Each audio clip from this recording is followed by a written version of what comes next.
تھی وہ بھی علماء نے لکھی کہ دو بھائی تھے، ایک کام کاج کرتا تھا، دوسرا حضور کے پاس بیٹھا رہتا تھا۔ تو اس نے آ کے شکایت کی کہ حضور یہ میرا بھائی ہے، یہ میرے ساتھ کوئی مدد ہی نہیں کرتا، یہ آپ کے پاس ہی بیٹھا رہتا ہے۔ تو حضور نے فرمایا کہ شاید اللہ اس کے صدقے سے تجھے رزق دیتا ہو۔ تو جو دین کے لیے بھائی لگ جائیں، رشتہ داروں میں، اعزاء و اقربا میں، یا ویسے ہی طلباء کے لیے آپ اگر شامل ہو جائیں تو پھر وہ آپ کے کاروبار میں، رزق میں برکت کا سبب و ذریعہ ہو جائے گا۔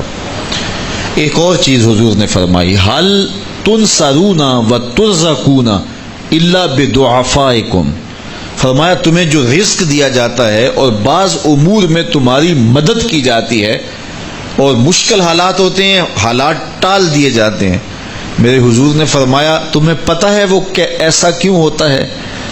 حل تنصرون و ترزقون، تمہیں جو رزق بھی دیا جاتا ہے، بعض اوقات ایسا ہوتا ہے ایک بندہ بڑی محنت کرتا ہے، نتائج نہیں ملتے، ایک بندے کی تھوڑی محنت ہوتی ہے لیکن دروازے کھلتے چلے جاتے ہیں، مشکل میں پھنس جاتا ہے، کوئی ایسا سبب لگ جاتا ہے کہ راستے کھل جاتے ہیں، تو بندہ کہتا ہے کہ پتہ نہیں یہ کیا ہوا۔ تو حضور نے فرمایا کیا جانتے ہو حل تنصرون و ترزقون، تمہاری یہ جو مدد ہوئی اور تمہیں جو رزق کی کشادگی عطا کر دی گئی یہ کیوں ہوئی ہے پتہ ہے؟ الا بضعفائکم، کہا تم معاشرے کے جن کمزور لوگوں کی مدد کی ہے یہ ان کی دعاؤں کا نتیجہ ہے۔ اپاہج، کمزور، لاچار، اراملہ، یتامہ، مساکین، یار جب کوئی شخص کسی یتیم کی مدد کرتا ہے اور ان کے گھر میں چولہا جلتا ہے تو عرش کا رب کتنا راضی ہوتا ہے۔ جب کوئی دکھیے کے کام آتا ہے اور اس کی اعانت کرتا ہے تو پھر وہ راضی ہو جاتے ہیں۔ غریب پھنسے ہوئے ماں باپ، گھر بیٹی جوان ہو رہی ہے اور بڑھاپے کی طرف اس کا رخ ہو رہا ہے اور ان کے پاس ہمت نہیں ہے کہ ان بیٹی کو اٹھا سکیں، تو کوئی صاحب ثروت چپکے میں جا کے ان کی مدد کر دیتا ہے کہ تیری بیٹی میری بیٹی ہے اور اس کو تو نے گھر کی دہلیز سے اٹھانا ہے، تو پھر وہ ایک دم خوش ہو جاتا ہے اور آسودہ ہو کے اس کا انتظام کرتا ہے اس کی شادی کا۔ تو کوئی جانتا ہے کہ اس بوڑھے ماں باپ کے دل سے کتنی دعائیں نکلتی ہیں اور اس جو ہے وہ بیٹی کے دل سے کتنی تمنائیں اور کتنی جو ہے وہ نیک جذبات ان اشخاص کے لیے ہوتے ہیں جو ان کی مدد کے لیے کھڑے ہوئے۔ تو کوئی اس کا وزن ہے؟ کوئی وزن نہیں کر سکتا کہ اللہ تعالیٰ اس کی برکت کتنی عطا کرتا ہے۔ تو میرے حضور نے ارشاد فرمایا تمہیں جو رزق دیا جاتا ہے، مصائب سے تمہیں بچا لیا جاتا ہے، آتی آتی تکلیف ٹل جاتی ہے، تمہاری نصرت دشمن کے مقابلے میں ہوتی ہے، حاسدین کے مقابلے میں تم کھڑے ہو جاتے ہو، فرمایا تمہیں پتہ ہے یہ تمہیں کیوں ایسا ہوتا ہے؟ فرمایا الا بضعفائکم، جو تمہارے معاشرے کے کمزور لوگ ہیں جن کی تم نے مدد کی، فرمایا یہ ان کی دعاؤں کا نتیجہ ہوتا ہے، ان کے اٹھے ہوئے ہاتھ اللہ کبھی خالی نہیں موڑتا ہے۔ اس لیے لاچار لوگوں کی، دکھی لوگوں کی، بے بس اور بے آسرا لوگوں کی مدد کے لیے کھڑے ہو جایا کرو۔ وہ کسی نے کہا تھا کہ بڑوں کی بڑی بڑی خدمتوں سے وہ سکون نہیں ملتا جو چھوٹے چھوٹے لوگوں کی چھوٹی چھوٹی خدمتوں سے مل جاتا ہے۔ بڑوں کی بڑی خدمتیں بھی کریں تو وہ راضی نہیں ہوتے، لیکن چھوٹوں کی چھوٹی چھوٹی خدمتیں، یار غریب کو تو پیار سے کھڑا کر کے اس کے پشت پہ شفقت کا ہاتھ پھیر دیں تو وہ سارا دن خوشی سے گزار دیتا ہے کہ آج جو ہے وہ فلاں صاحب نے مجھے تکریم دی ہے، مجھے عزت دی ہے۔ تو میرے حضور نے فرمایا کہ تمہاری جو مدد ہوتی ہے اور رزق دیا جاتا ہے یہ تمہارے کمزوروں کی وجہ سے اللہ تعالیٰ تمہارے اوپر کرم فرماتا ہے۔ اچھا، ایک اور ذریعہ رزق کے اضافے کا حضرت عبداللہ ابن مسعود رضی اللہ تعالی عنہ کی مرویات سے، یہ حضرت عبداللہ ابن مسعود جلیل القدر صحابی ہیں، ان کے ہاں بیٹیاں ہی بیٹیاں تھیں۔ اچھا، جب ان کا آخری وقت آیا اور یہ بڑے سخت بیمار ہو گئے تو نزع کی سی کیفیت طاری ہو گئی، تو حضرت عثمان غنی رضی اللہ تعالیٰ عنہ ان کا حال پوچھنے آئے۔ تو جب حال پوچھا، بیٹھے، گفتگو ہوئی، واپس چلنے لگے، تو حضرت عثمان غنی نے اشرفیوں کی 2 تھیلیاں نکال کے حضرت عبداللہ ابن مسعود کو پیش کی. تو انہوں نے کہا کہ مجھے تو اس کی ضرورت نہیں ہے، میں تو اس دنیا سے جا رہا ہوں، تو یہ مجھے کیوں دے رہے ہیں؟ تو حضرت عثمان نے کہا کہ یہ آپ کی بیٹیوں کے لیے ہے، چونکہ آپ کی بیٹیاں ہی بیٹیاں ہیں تو یہ میں ان کے لیے پیش کر رہا ہوں، آپ کو تو واقعی ضرورت نہیں، دنیا سے جا رہے ہیں تو یہ ان کے لیے ہے. تو حضرت عبداللہ ابن مسعود نے پھر تھیلیاں موڑتے ہوئے کہا کہ میری بیٹیوں کو اس کی ضرورت نہیں ہے، اس لیے کہ میرے حضور نے فرمایا تھا کہ جس کے پاس سورہ واقعہ ہو اس کو غربت تنگ نہیں کر سکتی. تو میری بیٹیاں رات کو سونے سے قبل ایک مرتبہ سورہ واقعہ ضرور پڑھتی ہیں، اس لیے تم میری بیٹیوں کے بارے پریشان نہیں ہونا، اللہ کے فضل سے انہیں غربت تنگ نہیں کرے گی، ان کے پاس سورہ واقعہ جو موجود ہے. تو یہ کسی ایسے ضرورت مند کو دو جس کے پاس سورہ واقعہ نہیں ہے. تو سورہ واقعہ کی تلاوت یقیناً رزق کی فراوانیاں اور رزق کی برکتیں حاصل کرنے کا ایک ذریعہ ہے، اور دروازے کھل جاتے ہیں اگر سورہ واقعہ کی تلاوت تسلسل کے ساتھ کی جائے. اس لیے اپنے معمولات میں سورہ واقعہ کو شامل کر لیجئے گا، اس کی برکات سے انشاءاللہ رزق کی فراوانیاں نصیب ہوتی ہیں. ایک اور ذریعہ رزق کا، اور یہ بہت آسان، شکا رجل الی رسول اللہ دیک المعیشۃ والفقر. حضرت سہل بن سعد الساعدی رضی اللہ تعالی عنہ کی مرویات سے ہے. ایک شخص حضور کی خدمت میں حاضر ہوا اور اس نے کہا میں کثیر العیال ہوں، ذرائع آمدن بہت تھوڑے ہیں، میرے لیے کچھ ارشاد فرمائیے. بچے زیادہ ہیں، ذرائع آمدنی تھوڑے ہیں، تو میں مفلوق الحال ہوں. تو اس نے اپنے فقر کا، اپنی غربت کا حضور کے سامنے قضیہ رکھا. شکا رجل الی رسول اللہ دیک المعیشۃ والفقر. آقا کریم نے اس کو جو وظیفہ بتایا وہ بالکل آسان ہے، آپ سب کو پہلے یاد ہے، لیکن اس پہ عمل کرنے شروع. قال اذا دخلت الدار فسلم علی. کہا جب گھر جائے تو گھر میں داخل ہونے لگے تو گھر والوں کو السلام علیکم کہہ دیا کرو. یہ وظیفہ شروع کر لو کہ جب بھی گھر جاؤ السلام علیکم. اس کے بعد ایک مرتبہ سورہ اخلاص پڑھ دیا کرو، قل هو اللہ احد.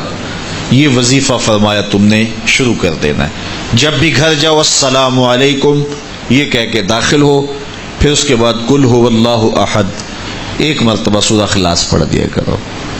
اور میرے آقا نے فرمایا کبھی ایسا ہو کہ تو گھر جائے، گھر موجود نہ ہو، اہل خانہ کہیں گئے ہوئے ہوں، تو فرمایا عمل نہیں چھوڑنا، فسلم علیہ، پھر تو مجھے سلام کہنا، پھر تو مجھے سلام کہہ دینا.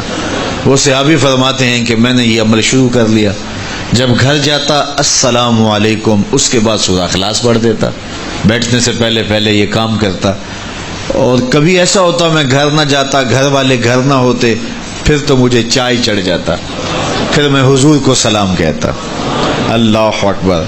حضرت ملا علی قاری نے شرح شفا میں لکھا ہے، جو حضرت قاضی ایاز مالکی اندلسی علیہ رحمہ نے لکھا ہے شفا میں کہ جب گھروں کو جاؤ تو حضور کو سلام کرو.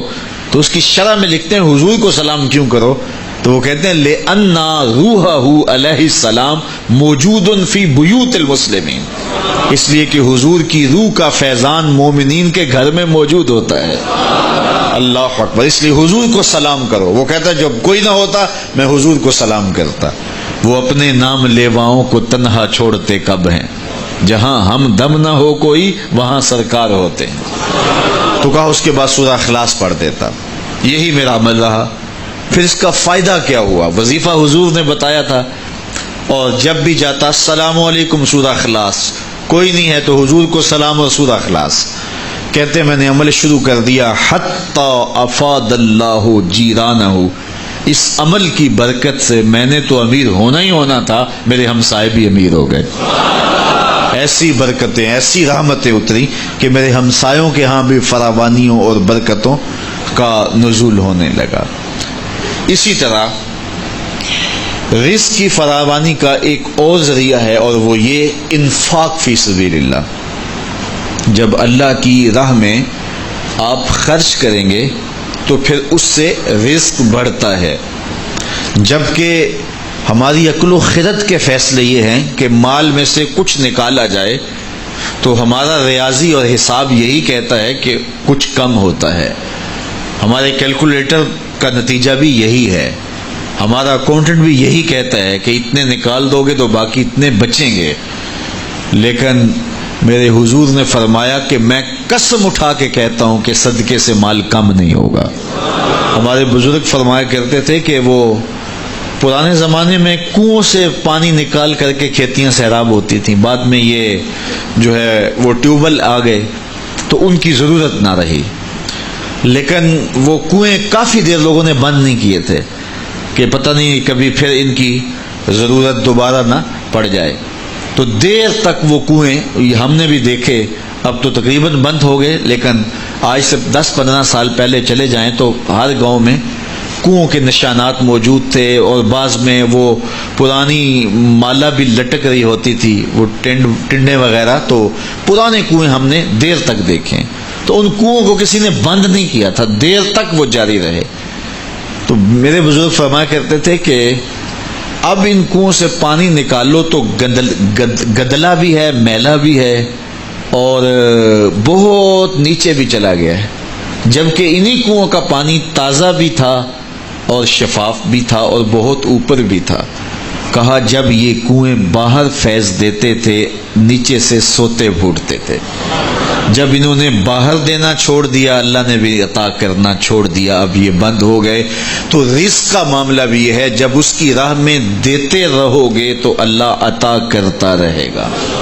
یہ دیکھیے کھیتی کے پتے کاٹتے ہیں اور وہ اس سے پھل زیادہ ہوتا ہے، لیکن پھر دوبارہ انہی پتوں پہ پتے اگاتے ہیں، تو کبھی ایسا نہیں ہوا کہ پھل توڑنے سے ختم ہو گئے ہوں، توڑیں تو اس کی جگہ جو ہے وہ نیا، اگر آپ بھینس کو جو ہے وہ دودھ نہ نکالیں گے تو وہ بیمار پڑ جائے گی، تو اگر نکالیں گے تو تھوڑی دیر کے بعد پھر وہاں دودھ آ جائے گا۔ تو یہ اللہ کا نظام ہے، اگر تمہارے ہاتھ سے پیسہ نکلتا رہا تو پھر اللہ تمہیں فراوانی عطا کرتا رہے گا۔ بندہ کہتا ہے کہ میں جوڑوں تو برکت ہوگی، میرا رب کہتا ہے تم خرچ کرو گے تو برکت ہوگی۔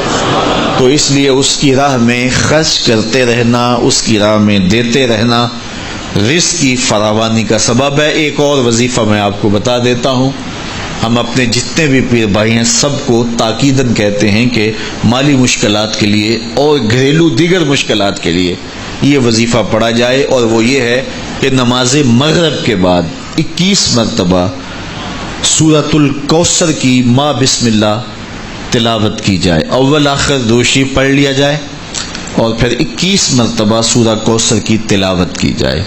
یہ عمل معمول زندگی بنا لیا جائے تو اس کا عملی نتیجہ یہ ہوگا کہ اللہ تعالیٰ جل شانہ اولاد کو بھی فرما بردار رکھے گا، اس کے نتیجے کے اندر جو ہے وہ رزق کاروبار میں بھی برکتیں ہوں گی، اس کے نتیجے کے اندر حاسدین دشمنوں کے شر سے بھی نجات رہے گی، اور اس کے نتیجے کے اندر اللہ تعالیٰ جو ہے وہ امور دینی میں بھی برکتیں عطا فرمائے گا۔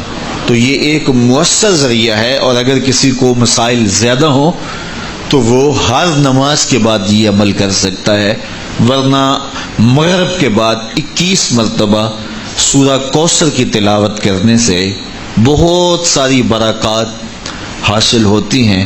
لا حول ولا قوت الا باللہ، اس کا یہ وظیفہ میرے حضور نے خود بتایا، اور اس کی یہ 99 بیماریوں کا علاج ہے، اور میرے حضور نے فرمایا کہ یہ وظیفہ میں نے کہاں سے لیا ہے؟